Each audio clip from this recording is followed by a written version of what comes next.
এক বছর আগে গণঅভ্যুত্থানের মুখে দেশ ছেড়েছেন কার্যক্রম স্থগিত আওয়ামী লীগের সভানেত্রী ও সাবেক প্রধানমন্ত্রী শেখ হাসিনা। এরপর থেকেই কোণঠাসা তার দল মানবতা বিরোধী অপরাধে অভিযুক্ত থাকায় পলাতক করেছেন দলের শীর্ষ নেতারাও। অন্যদিকে আওয়ামী লীগ সরকারের আমলে সংসদের বিরোধী দলের ভূমিকায় দেখা যায় জাতীয় পার্টিকে। এমন অবস্থায় আগামী ত্রয়োদশ জাতীয় সংসদ নির্বাচনে অংশ নিতে পারছে না এই দুই দল। তবে আওয়ামী লীগ ও জাতীয় পার্টি ছাড়া কোনো নির্বাচন হবে না বলে মন্তব্য করেছেন জাতীয় পার্টির চেয়ারম্যান জি.এম. কাদের। বৃহস্পতিবার রাজধানীর কাকরাইলে দলের কেন্দ্রীয় কার্যালয়ে আয়োজিত এক আলোচনা সভায় এমন মন্তব্য করেন তিনি।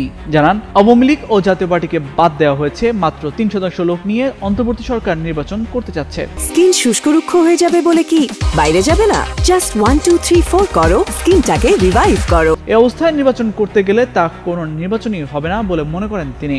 জি.এম. কাদের বলেন, যে নির্বাচনের জন্য শেখ হাসিনাকে ফ্যাসিস্ট বলা হয়, যে পাতানো খেলার জন্য তার বিরুদ্ধে অবস্থান নেওয়া হয়, এই সরকার একই কাজ করছে।